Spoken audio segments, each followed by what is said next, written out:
is an 8-iron, and it's a dead shank. Wow. Way right. Takes a hop off the path. You gotta be kidding me.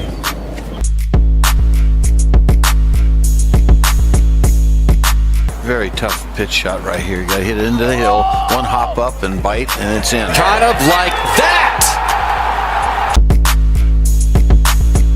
Hey, what's going on, everybody? This is Jay from Sub 70. Today is March 5th. Yesterday, Phil Mickelson won the WGC Mexico in a playoff with Justin Thomas. It was an awesome final round, I would say. The course itself is a little strange, playing at maybe 6,500, 6,700 yards once you account for elevation. And it's super narrow, so you end up with guys hitting a lot of irons or hybrids off tees on the tight holes, and then when they do have space, they're basically driving the greens because of the elevation. But it was definitely entertaining anytime Phil's in the mix. He's hitting from the forest, he's hitting people and then yelling at them in Spanish. Just absolutely hilarious. He lips out putts that I don't understand how they don't go in, but somehow it always happens to Phil, and his reactions are just priceless. And then, of course, the Justin Thomas hole out on the 72nd hole is just one of the most ridiculous things you'll ever see. I don't know how anyone can deny that Justin Thomas has been the best golfer in the world over the last 12 months. He's really, really good, and it seems like he plays incredibly well on the weekends. So I don't know. He's got a really long career ahead of him, and I think we might, 5-10 years from now, be talking about him as the best golfer from this generation. So the interview on our podcast this week is with Robert Gamez. Robert grew up in the Las Vegas area and then played college golf at the University of Arizona, Bear Down. He played in the Walker Cup. He's probably most famously known for an incredible shot that he hit actually on the 72nd hole of the Bay Hill or Arnold Palmer Invitational. It's one of the best shots in PGA Tour history. You'll have to go check it out. I'll include the YouTube video link maybe with the tweet or the post for this interview. Really awesome talk. Robert talked a lot about his victories on the PGA Tour, battling through adversity and getting his third win later in his career. Talked about his charity work, and then actually had a pretty lengthy and good conversation with Jason about the sort of local game that they play at their club with some of the other guys and how they make things fair for a PGA pro that's playing with a bunch of hacks. So really interesting talk. We appreciate Robert's time. Check us out on social media at GolfSub70, and here's the interview. Well, I would like to welcome to the podcast three-time PGA Tour winner, Robert Gamez. Robert, I really appreciate you taking the time to do this today. Thanks for being on the program. No, thanks for having me. I had the pleasure of running into you when we were down at the PGA show and was talking to you about the Champions Tour coming up. And I know you turned 50 in July, I believe, and you seem pretty excited about getting out there. And I know you're still playing the web.com this year and you want to be competitive, but how excited are you to get out on the Champions Tour, and what does it look like is going to be your first event this season when you do get out there when you turn 50? Well, I'm really excited to get out there, and my first event's going to be the Senior Open at St. Andrews. So I'm really excited about that. Looking forward to that a bunch. I'm really not going to play much on the web. I've just come to realize there's a couple guys that turned 48 that have more money than me career earning wise, so they're going to bump me out of the events I thought I was going to get into. So it's going to be slim pickings for me out there. But that said, I'm just looking forward to. I'm working on my game. Looking forward to July, and I turn 50 the Saturday before the Open there at St. Andrews, and I'm just can't wait. That's a pretty good tournament to start off your Champions Tour career with, especially at that to have St. Andrews as be the one you're starting off with is pretty darn good. I don't blame you for looking forward to that tournament. What are you currently working on your golf game? How is the shape of your game, and sort of what keys or things are you looking to try to improve upon, for turning 50 and getting out there? Well, right now my game is in really bad shape. I've been battling some injuries, a couple things that have kept me from really playing or practicing over the last, basically since November. So I just started working with my coach. I guess it would have been last Thursday. So got a little ways to go. I'm making a few funky swings that I just got to get out of the habit of doing. And but it's when I do make the proper swing at it, the ball's going. It's actually been pretty good. So I'm really looking forward to grinding on my golf game now. And I've got Bay Hill coming up here in a few weeks, and I just can't wait.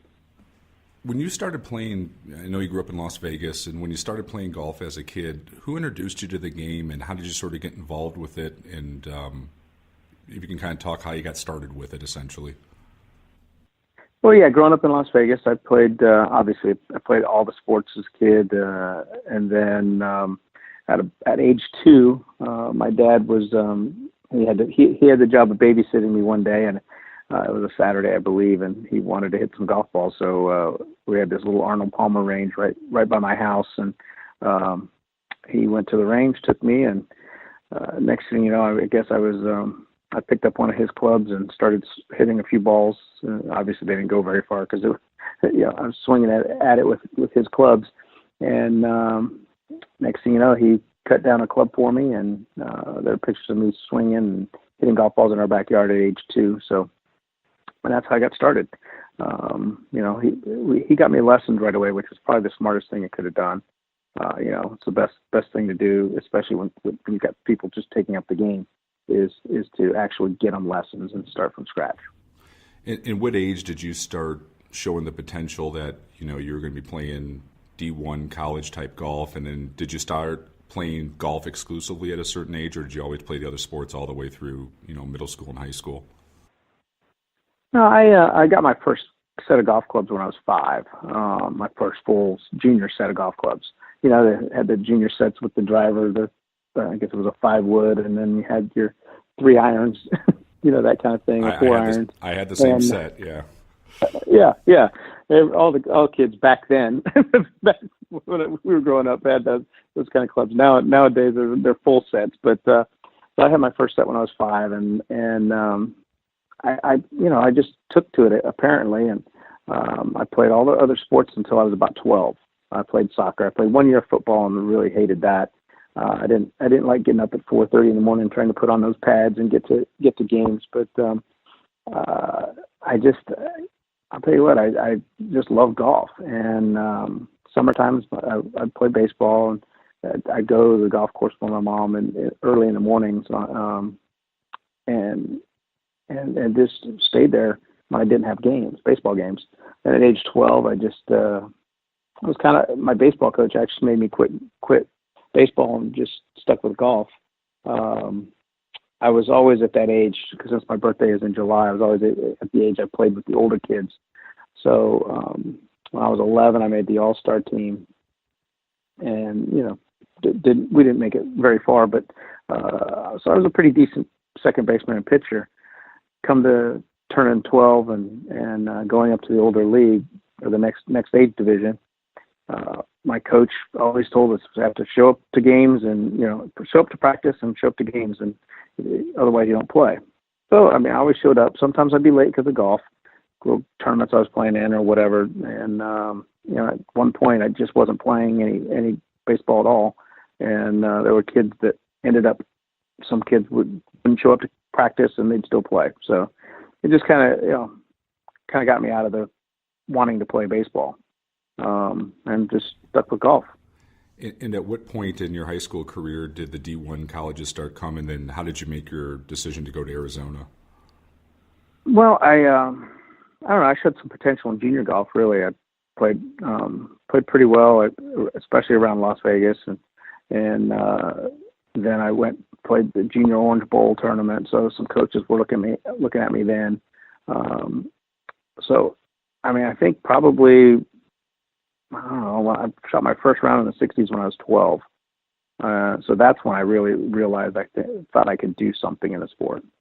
And I don't know what age the coaches started looking at me, but like I said, I know I played in that Junior Orange Bowl, and I can't remember the year, but yeah, I had some coaches following me around that back then. And on the team that you had at Arizona, was there some guys that listeners might know who were on your team? Because I know the team was pretty good and pretty strong that ended up playing on the tour or made it out there. Was Furyk on your team at that point? He played 1 year. We played 1 year together. He was a freshman while I was a junior. My last year as a junior, he was on the team with me. But my first 2 years, we had pretty strong teams. We were ranked number one my second year, and we probably should have won the NCAAs, but we just struggled. We played at North Ranch, and I think UCLA or USC was hosting that year, and we just didn't play well as a team. The golf course was a little funky, and we just struggled. Almost missed the cut. We ended up making the cut, but we had a pretty strong team. We had Mike Springer, who won. I think he's won twice on the tour. He's playing the Champions now a little bit. Aaron and Eric Meeks. They were from Southern California, but Eric won the U.S. Amateur in 1988, so he was a good player. And Larry Silvera, who played some on the tour, and now he's working for Titleist on the PGA Tour in one of the bands. So we had a pretty strong team back then, and like I said, Furyk, I played 1 year with him, and we had a decent team that year. Not it wasn't great, but you see how good he's turned out. So, but it was just a fun time. I really enjoyed going to the school part. Or I enjoyed the college. I don't even know. It's not the school part because I left after 3 years, but I enjoyed the whole experience of college. Yeah, and it should be that fun experience, right? I mean, that's a part of it, and then also absolutely. Yeah, I mean, I think every kid gets. I enjoyed my time there, and I think you kind of grow up, and everybody sort of enjoys that experience of going down there, getting away from it a little bit, and like I said, kind of figuring out what you're going to do with your career and your life. So it should be a fun experience. Also, as a follow-up to that, in '89, you get selected to play on the Walker Cup team. How was that experience for you, and did you sort of take from that you're kind of ready to take that next step and maybe think about turning professional? Well, I knew I was going to be turning professional. I mean, I just, like I said, I finished school in '89, and then had that summer, and I knew I was going to be on the Walker Cup team. So I waited to turn pro until after the U.S. Amateur, which was the week after the Walker Cup. And I turned pro, and I played. I got a couple sponsor exemptions to play in some tournaments, and then went to Q school that year. But the Walker Cup, I'll tell you what, it was. I haven't been on a Ryder Cup team, but it was a lot of fun. It was nice to have that team feel, and to play with the guys that I played with, and we ended up losing the matches, but I ended up playing great. I had 3.5 points out of the 4 I could get, and it was just a great experience for me to be in that situation, and I think it helped me once I did turn pro, and I think it helped me win my first couple events. Mickelson was on that team, if I'm not mistaken, and my question on that is, how did you guys get along being from rival schools, and is there a good Mickelson story you can share from being on the Walker Cup with him? Not real. I mean, we've gotten along ever since. Ever since even in school. I mean, yeah, he was a freshman when I was a junior as well. So, and we were pretty much rivals. He at ASU and I was at U of A. But Phil's a good guy and great player, and we've always gotten along. It was being on the team together was actually just I don't know what you say. It just made it even better. But he's always been a good guy, and I can't remember any stories from back that far. I have trouble remembering last week. Well, he would at least be entertained to play with what he can do with the golf ball. And I'm sure you can even see the talent when you were on that team with him that, even as a freshman, he was really, really good. So. Absolutely. I mean, he had skills, it's well documented, his skills around the greens and things like that. And I'll tell you what, he was a magician with his wedges for sure. So you turned pro, and then did you go to Q school right away, or did you get enough sponsors exemptions to kind of try to get your card from that direction as some of the guys do when they first start out? How did you make your way onto the PGA Tour? No, I actually went to the Q school. I went through all three stages back then and got my card. We played the finals at the Woodlands in Houston, and I finished 42nd out of the school that year. And I wasn't sure how much I was going to get into. I just struggled early in the week, but ended up getting it done at the end and got my card. And it didn't look like I was going to get in the Tucson Open, which was the first tournament of the year in 1990. So they've given me an exemption, which I ended up getting in on my number, come to find out later. But still knowing I was playing helped a lot instead of having to wait it out. And that was a busy week for me. I ended up being named College Player of the Year the year before and getting the Jack Nicklaus Trophy for that. But I ended up flying out to Miami. I played the Monday Pro-Am in Tucson, flew out to Miami to get the award, which was I caught the red eye Monday night, got there Tuesday, got the award, flew back Tuesday night and played in the Wednesday Pro-Am in Tucson, and then ended up winning on Sunday. Yeah. I mean, that's crazy. Was that your first PGA Tour event you played in? It was my first as a member of the tour, correct. It wasn't my first that I played in, but it was my first as a member. And you go out and win. So, I mean, that's got to be the most surreal thing. You're a member of the PGA Tour. The first event you play in, no problem. I'm just going to go out and win this thing. Like, what did you take from it? Obviously, it has to be the greatest feeling in the world that, you're a winner on the PGA Tour. But did it seem easy? Were you just young enough at that point where you're just like, I'm just going to fire at it? And were you comfortable in that situation? I mean, it had to be a completely different scenario, yet you had the game and the fortitude to get through it and win. Yeah, I won college events and played well on the Walker Cup and some other experiences like that. But I played college golf in Tucson, so being there with a lot of fans, a lot of friends, and other family members, and just people that I knew playing the golf course that I really knew pretty well, and I don't know if it was easy or what, but I was just really excited and had a lot of confidence when I turned pro. And it's just, you see the kids today and they come out firing because they have all the confidence in the world from having success in college golf and doing some stuff in amateur golf, and they just come out fearless. And that's how I was. Over time, the more 2 and 3 footers I started missing, it takes a toll on you. But coming out, I was just lucky, and I was probably really lucky that I started there in Tucson, because it did make it easier for me. Whether it was easy to win, I have no idea. I mean, I ended up playing so well on Sunday. I had a 6-shot lead playing the last hole. So that made it a little easier playing the last hole, even though I made double. But, it was just a fun time. Yeah, I mean, that had to be a great experience. Like I said, doing it in the town you went to college, friends, family, all there. That had to be a fun party on Sunday night for your, like I said, first tour event as a PGA member, and you go out and win it. Like, wow, that's a life changer right there. Yeah, it was. And, it gave me the couple years exemption. It actually ended up being, I was exempt the rest of that year plus 2 more. So it was really a 3-year exemption, if you think about it. But it made things a little bit easier, being able to plan a schedule and know where I was going to play and try to do things like that. Well, and then not long after that one, the 1990 Arnold Palmer Invitational comes around, and I'm assuming you're playing really well. I mean, you played well all that early part of that season, and it comes down to 18, and you kind of walk us through. I mean, it's one of the best shots ever hit in history of the PGA Tour. If I read it correctly, you had to wait a while, and it kind of made you think a little bit of, do I hit a little cutty 6, or as the time went on, you kind of said, I got to just hit a hard 7-iron and go right at it? That's pretty much it.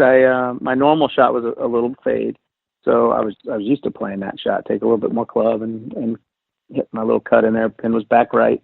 I was playing with Larry Mize on Sunday. He and Greg Norman were tied at the time, and Larry was in the right rough on 18.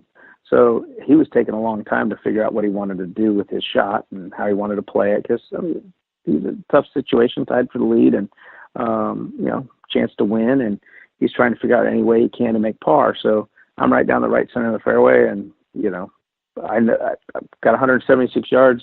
It was downwind. The wind was down and off the right a little bit. So for me, it was a no-brainer, little 6-iron, cutting it back and holding up into the wind. That was going to give me my best shot to have a chance to win the tournament, and or at least get in a playoff. I thought if I made birdie, I had a chance for a playoff.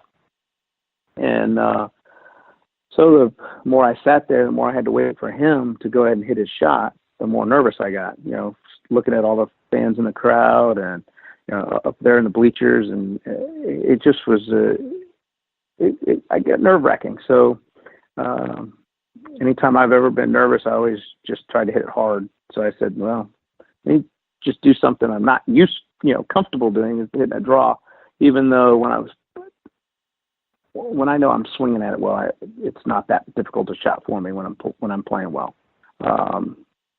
So I said, let's go ahead and do that. Wind is off the right a little bit, and a touch of help, but it should work out perfectly. And next thing you know, I hit the shot. And as people have asked me in the past, what did it feel like? And I always explain it as, you hear baseball players always say that when they make a home run or hit a home run, that they never felt the ball hit the bat. And that's kind of how that felt for me. I never felt the ball hit the club. I swung, and it just was so easy that it just came off exactly how I pictured it. And the wind helped it just enough, and sure enough, it drew right in and covered the right side of the water, and ended up going in. And it looked good in the air. I felt like it was going to be close, and I'm just glad it went in, because my hands were shaking, and I don't know if I could have made a 2 or 3 footer for birdie to tie. Did you actually see it go in? I did. I saw it go in. We could see it all the way down the fairway, and then the roar was just unbelievable. The people that were there watching it, and it was pretty exciting. What did Mr. Palmer say to you at the end of that tournament? I mean, that had to be just an incredible moment. It was. He congratulated me. He said, "What a shot!" And it's just something you don't expect to happen. I didn't expect to hole it on the last hole. I was just hoping to get it somewhere where I could have a chance to have a putt for a birdie. And so he just said congratulations, and it was really wild, because I made the shot, had to go to the scorer's tent, sign my card, then ended up in the tower talking to Johnny Miller, and it was just a wild thing, because Greg was still on. He was on 17T, so I had to wait out a couple of holes for him to see if he was going to tie me, because Larry ended up making bogey on the last hole to drop out of a chance. But Greg hit a good shot at 17, had about a 20-footer, I believe, and almost made that. And then hit a good shot at 18, almost made his birdie on 18. So, but Mr. Palmer was a classy man, and being a past champion, and we got a chance to play at the PGA practice round that year at Shoal Creek, and since getting to know him around, I got to know him pretty well here at Bay Hill, being a member here, and he was a classy person, and really good man. That's what I was going to ask you. I assume you got to be friends with him after being a member there and winning his golf tournament. And my question is, what did you admire about him the most? Well, just the way he conducted himself. And what I mean by that, watching him every day at the club here, you watch him with people and how he acted, how he interacted with people, and how he took the time to, I don't know, he'd be on the driving range getting ready to play in the shootouts here, and you see him, and he'd stop and sign every autograph and take pictures, and he would do that. And when he's eating, he'd be eating lunch, and he'd do the same thing. Sit there, somebody come up and ask him for an autograph, and people were pretty respectful. Most of the time, they wouldn't catch him while he's got food in his mouth, or they wait till he was pretty much done eating, but he would still take the time to do it, which you don't see a lot in athletics anymore, especially with some of the other sports. Golf is a little bit different, even though some of the guys, it's a little different. But I think guys are learning. But I try to emulate him as much as I can in that, and I know I fail sometimes, and there's sometimes when I've gotten off the course and I just maybe doubled the last hole or done something stupid, and you're not thinking, but I've tried to take that and be that kind of person myself. And again, I know I fail once in a while, but that's the one thing I took from Mr. Palmer is that kind of the way to handle yourself and to act around people. Well, I was lucky enough to meet him, 25 years ago at a Champions Tour event when I was in high school. And he just had this presence, yet he made you feel like, it was great to meet me. That's the way I'd put it when you signed the autograph. He was just incredible with people. And it was just, I'm in awe, of course. It's like meeting God, right? It's Arnold Palmer.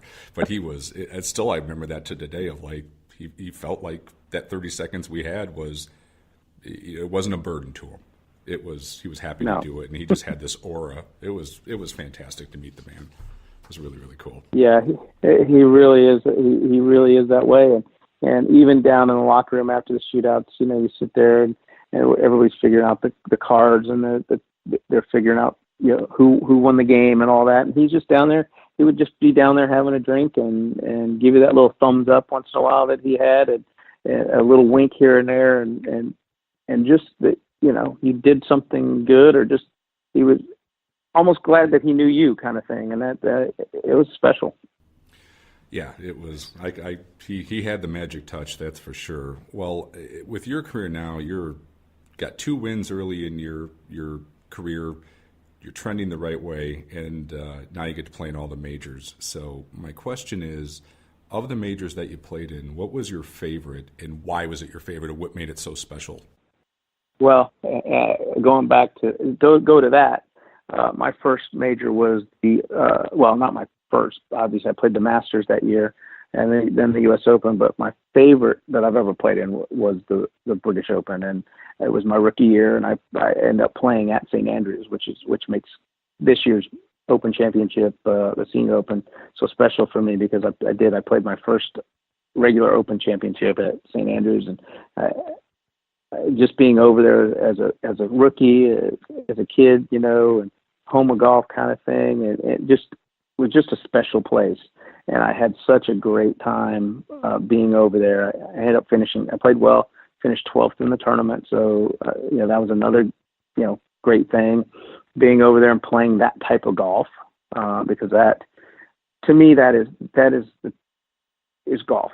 Having to be able to hit every shot in your bag and play all different types of shots, and just instead of just flying it and stopping it, having to play the little punch shots and the little run up shots, and hitting a 7-iron from 110 yards, or hitting an 8-iron from 210, depending on the situation and what type of shot you're going to hit. But of all the majors, that's definitely my favorite, and obviously St. Andrews. I've only played in 2 Opens, and one at St. Andrews and one at Birkdale, my second year, and finished 50 something in that. So I made the cut both times in the Open, and so it was definitely my favorite major of all of them.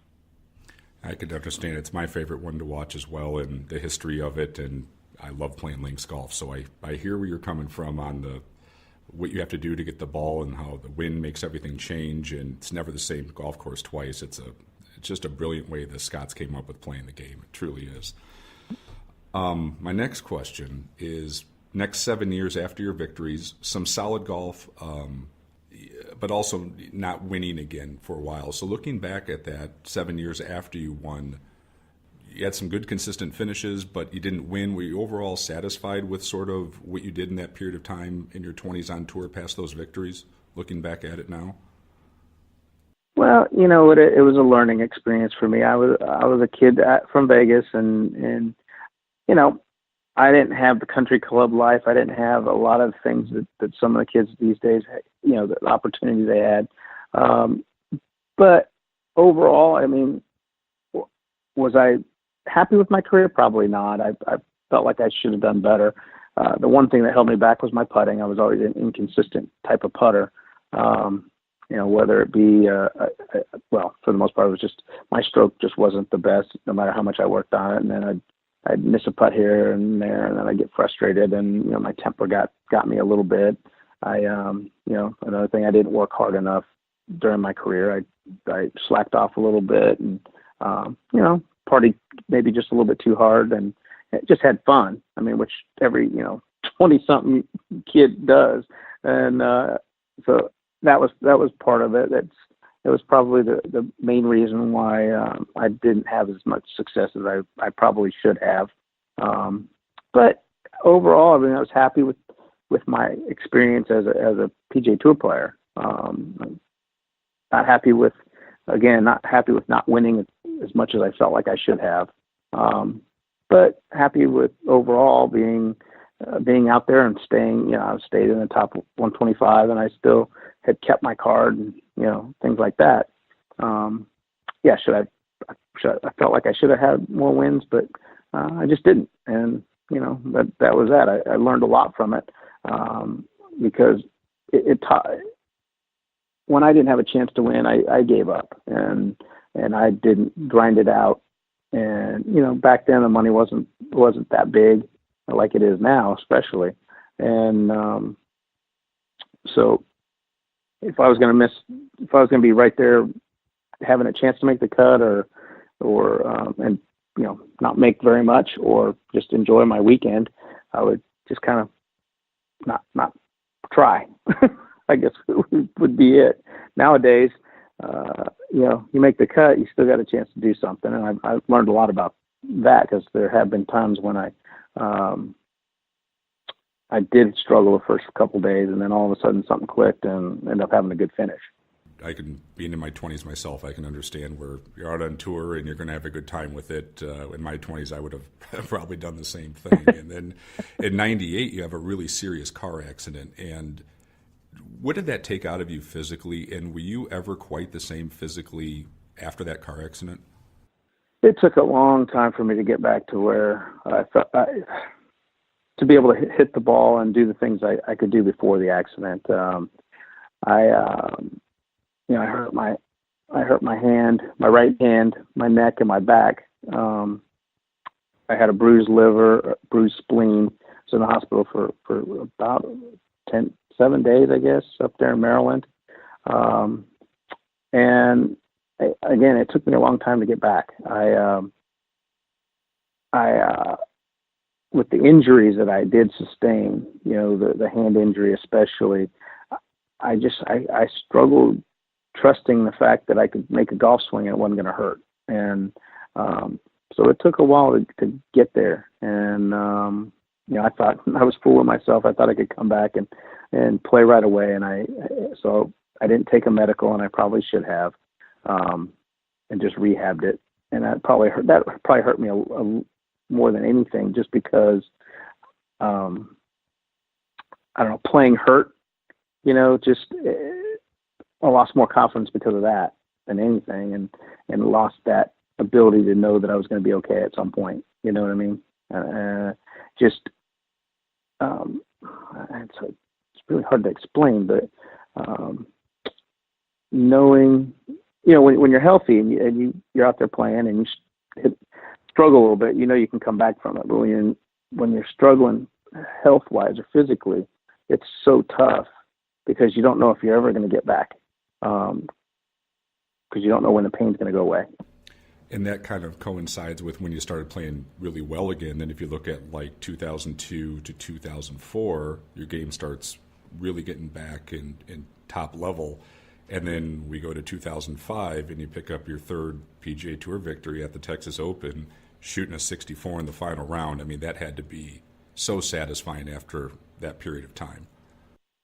Absolutely. It was a long time coming back, and I finally at the John Deere, I was able to get my card back, and I think it was 92 or so. I had a good finish, finished second, and that helped me secure my card and get back exempt, and that's when things started turning around for me that way. My putter still was kind of balky once in a while, and it's just inconsistent. Had my good days and my bad days, good weeks and bad weeks. And that's usually when I missed cuts, it was because of my putter. And if I made cuts or had top finishes, because I putted well that week. And I'll tell you what, the week before we were at the week in '05, the week before I won in Tucson, we were in Pennsylvania at the 84 Lumber, and I played well, hit it really well, and just didn't drive it as well as normal, as I normally would. But I hit it pretty good. Didn't putt all that great. Stuck around, had some friends with me, went out and hit some balls, practiced a little bit over the weekend, and something clicked. I got to Tucson, and my dad grew up in Tucson, so I had a lot of family there, a lot of friends, and something, I don't know what it was, but it was just fun being there. I played in the Pro-Am on Monday, and I'm going in the tournament or in the press room for something. I forget what it was.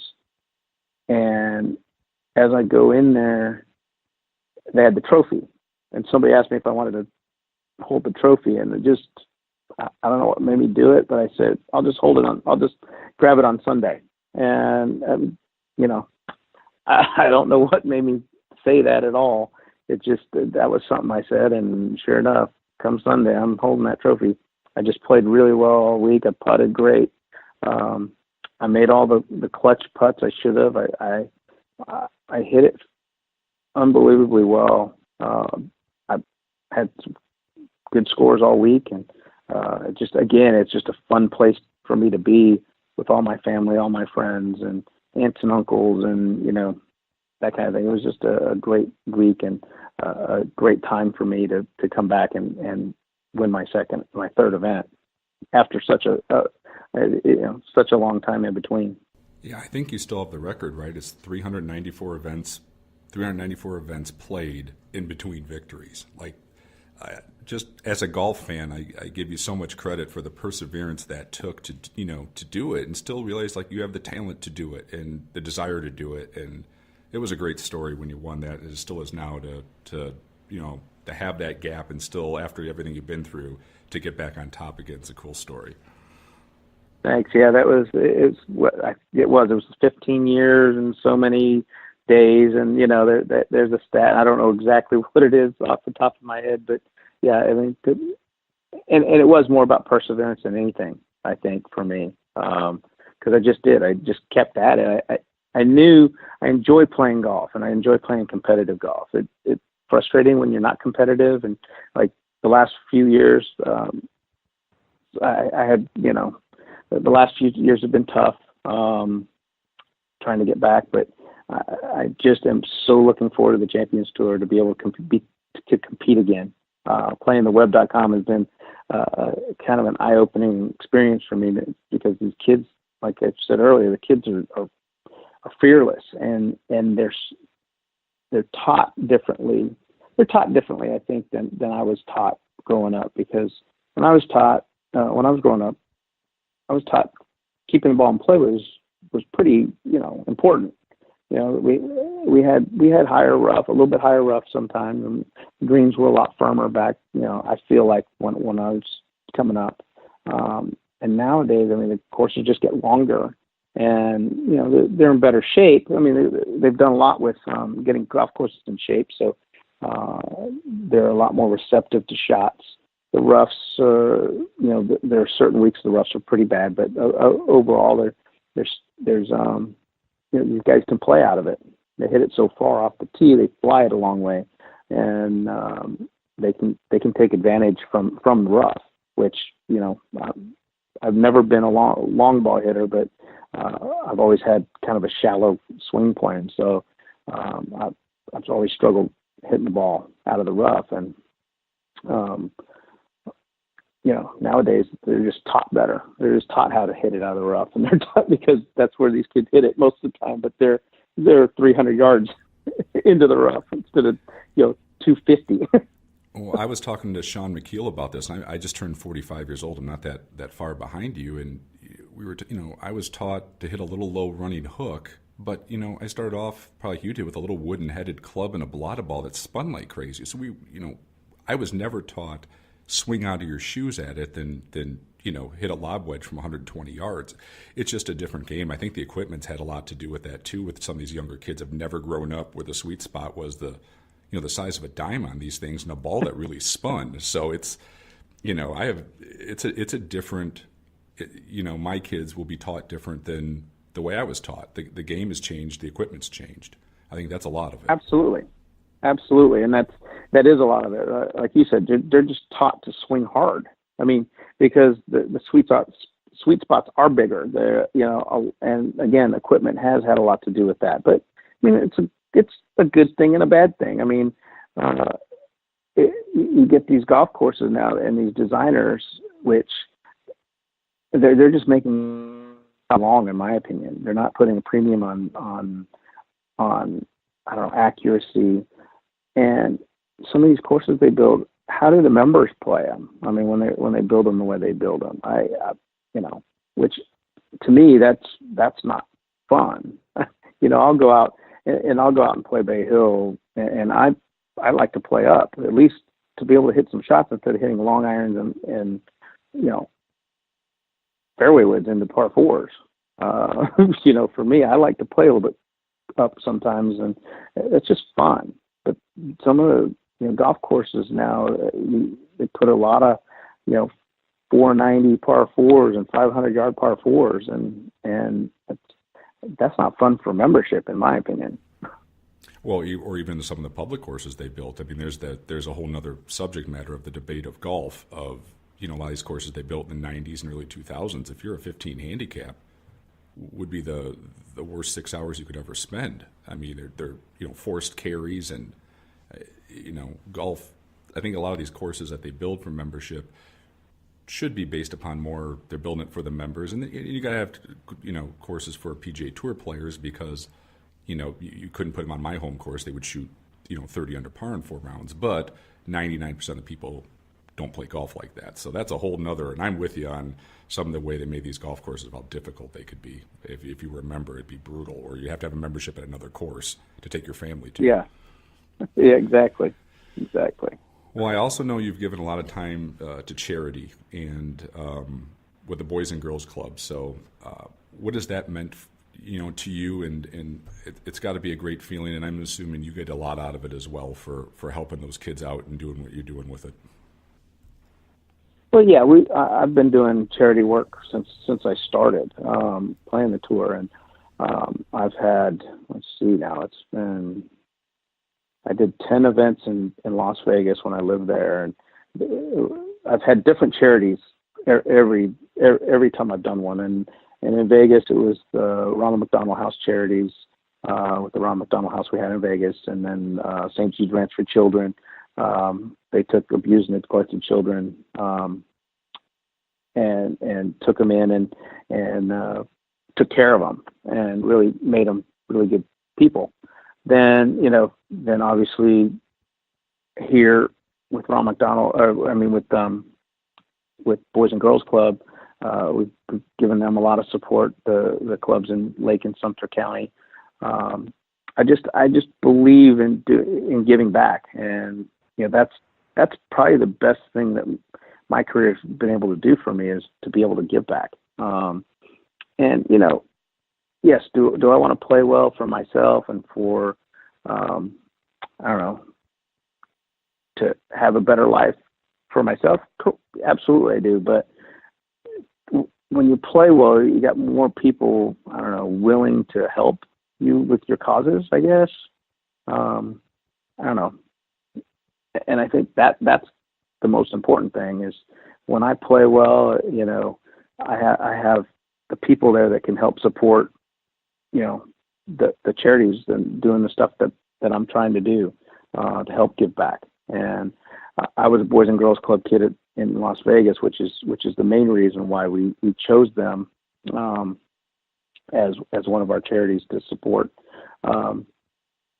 Because I truly believe that kids need a place to go and to try to stay out of trouble. And that's, a lot of kids don't have that opportunity.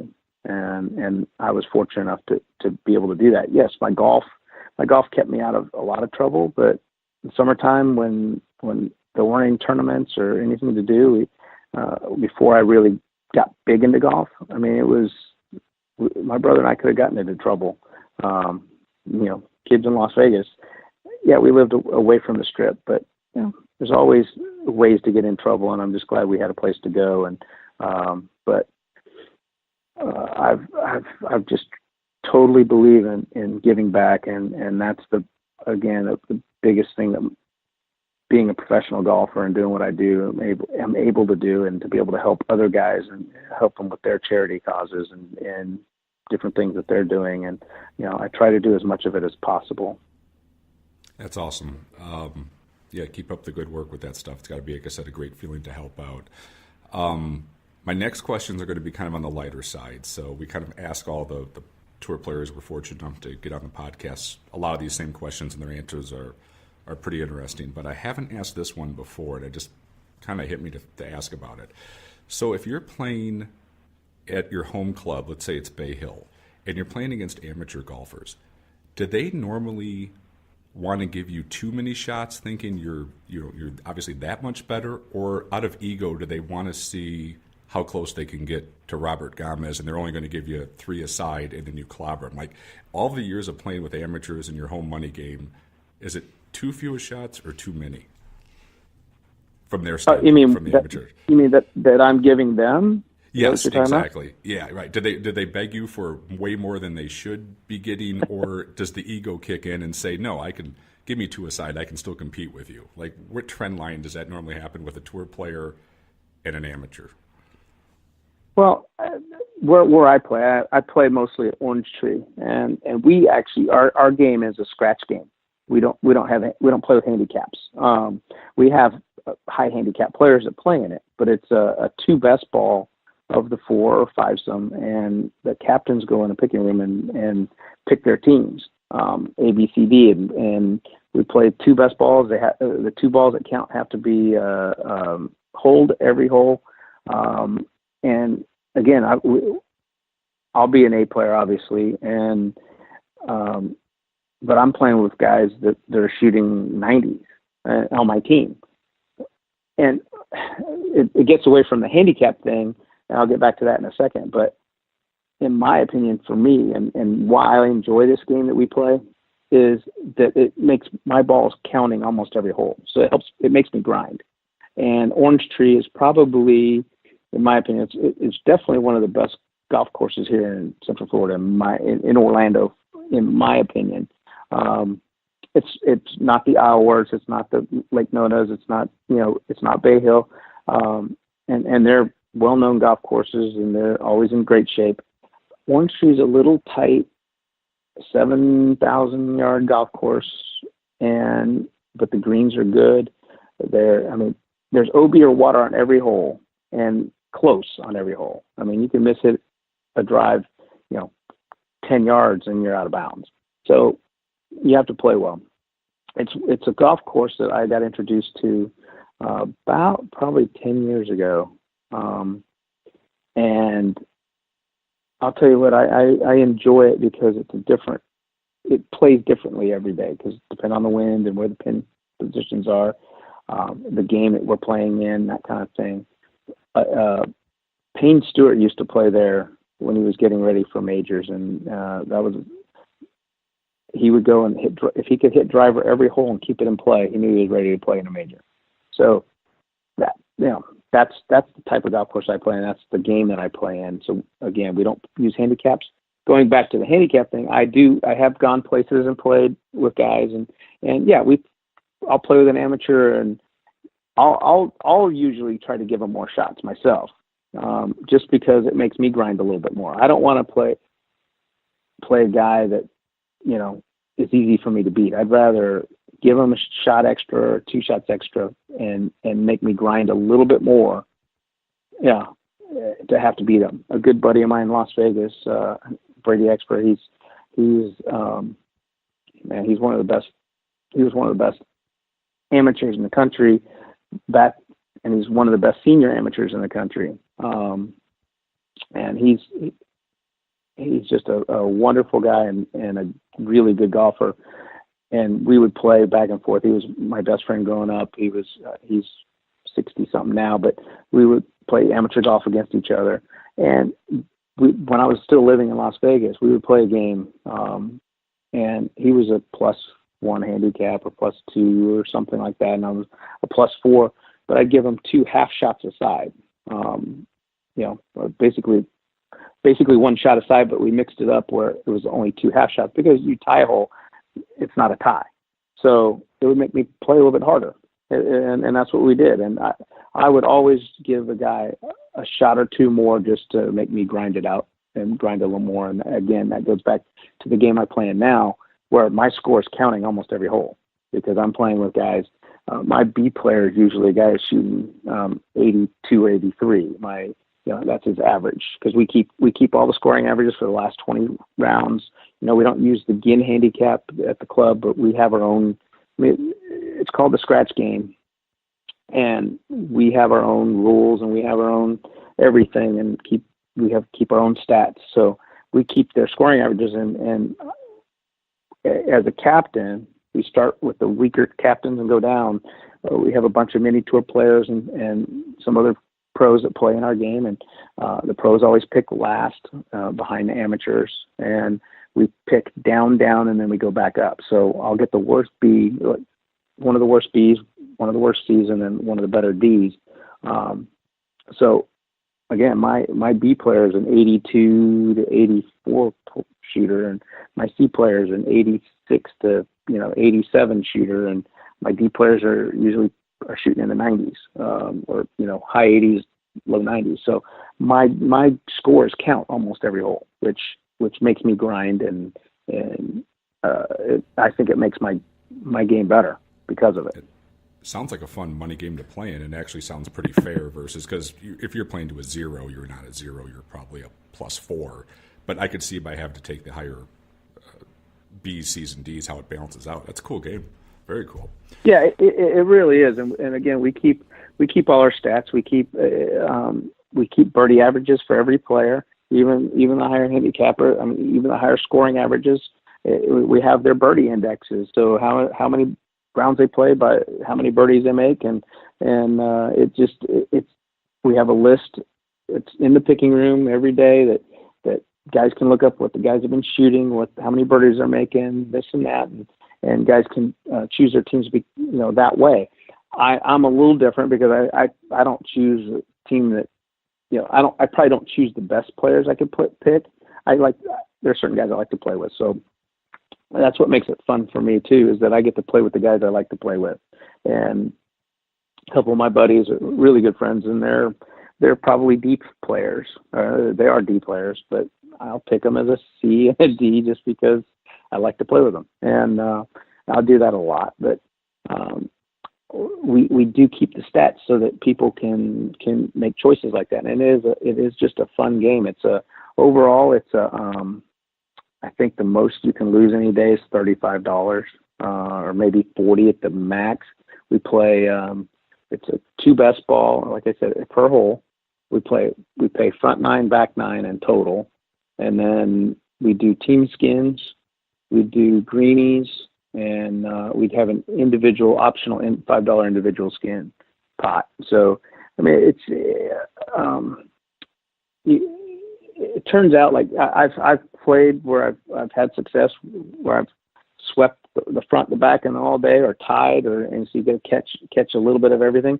and I've played where we had enough team dots, team skins, or a greenie here and there, and big enough game where I've lost $2 or $1. Our whole team's lost $1. We have a computer program where we put all the scores in afterwards, and everybody's standing around. But that's the other great thing is everybody's standing around and sitting around in the clubhouse, and we have a computer, and the scores are put up on the TV behind us, and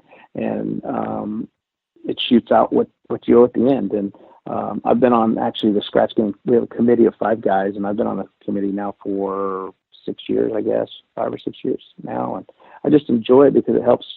I like to make sure that the game's not getting out of hand, and keep it fresh, and try to make it the best game we can possibly have. Because in my opinion, I've played all over the country, and traveling around. I played with my buddies everywhere, and it's just, to me, it's the best game I've ever played, just from the whole aspect of it. So if I'm down in Orlando, do I have to find anybody that I might know who could let me in this game as a tourist down there for a few days? It sounds like this is perfect. If you know, I would love to be in that one. Yeah, it's a game. Obviously, Orange Tree's a private club, but if you know somebody, and if you came down and you wanted to play, you just have to let me know, and I could probably get you. I could probably get you out there. And when we have a new player come in, anybody that comes in first time, we usually add a couple shots, whatever their handicap is, because that's all we have to go off of new players is their handicap. So we actually usually add a couple shots because the golf course is that hard.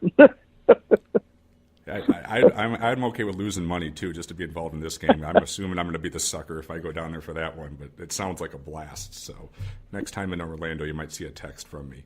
All right, perfect. Next question, I always ask these guys, and I always ask them the best shot you ever hit under pressure. And I can't ask you that one because I think everyone knows that shot. What's the second best golf shot you ever hit under pressure in a tour event?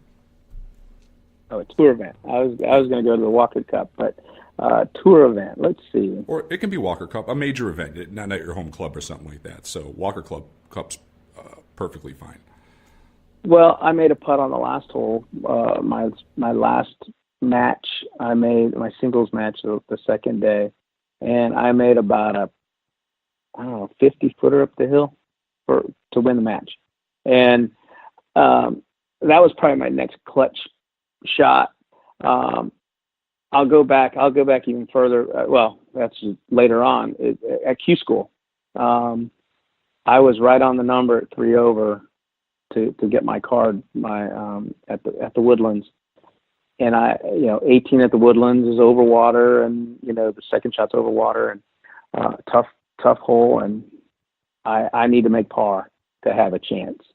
And sure enough, I hit this great clutch iron shot onto the green and 2-putted for par, and so that helped me obviously get my card, which helped me win Tucson, and the rest is history. But so those 2 shots are probably my next 2 greatest clutch shots.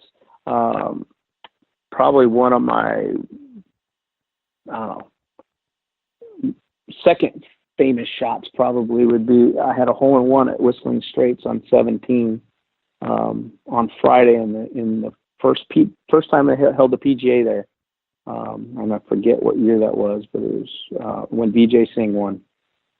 And I hold a 5-iron on 17. It was my 8th hole on Friday, and I ended up making the cut on the number because of that shot. And granted, I still had to play the front 9, but it was pretty exciting. It's the only one that's ever been caught on TV, and I've only had 2 on tour. So I've had 17 total hole-in-ones, but 2 of them on tour now, and that was the first one. My next one was at Pebble Beach or not at Pebble, but it was during the AT&T at what were we playing? Poppy Hills, I think. Yeah, Poppy Hills. But those shots right there, but the 2 clutch ones were the Walker Cup and to get my card. Who had the most just raw natural talent you ever played professional golf with that you were just blown away what they could do from a talent standpoint? That's a good question. talent-wise. I don't know.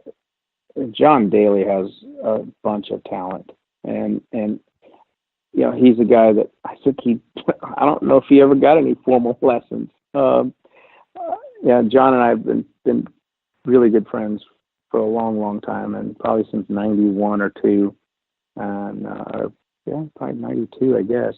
And he's one of those guys that just, as far as raw talent goes, I would say he was probably one of the best. It's funny, I've gotten that answer from a multitude of people, and I've asked the same question too. It's you can see it. He's got God-given ability. There's no doubt about it. 2 more to go here. If you could take 3 other PGA Tour players, they could be Champions Tour players, and you're going to play a fun money game with them, have dinner and drinks afterwards, which 3 other guys are you taking to make your foursome, and what golf course are you guys going to go play? That's a good one, but I know John would be in there, obviously. Fuzzy Zeller, and I'd have to go with Rich Beam because, and that's a group that the 4 of us used to play a lot of practice rounds together back in the day. We'd play a lot of practice rounds during the majors and during some other, and we just have fun. We'd joke around with the crowds and sign autographs and just enjoy hanging out. And we'd go to dinner a lot. We'd all hang out, have a few drinks, have some dinner, and just it was just a fun time being out, especially when Fuzzy was around and we were playing a lot of golf together. Now, next golf course, I don't know. For me, I would love to have it at like Hilton Head, Harbor Town, just because it's a shorter golf course. It was always one of my favorites to play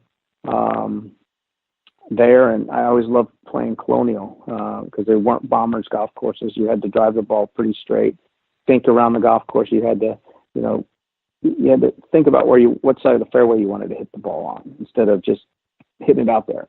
And that's the kind of golf that I enjoy. As we were talking about link style, I mean, it's a similar type of thinking your way around the golf course. So to me, I would say probably, Hilton Head if we could play a round of golf.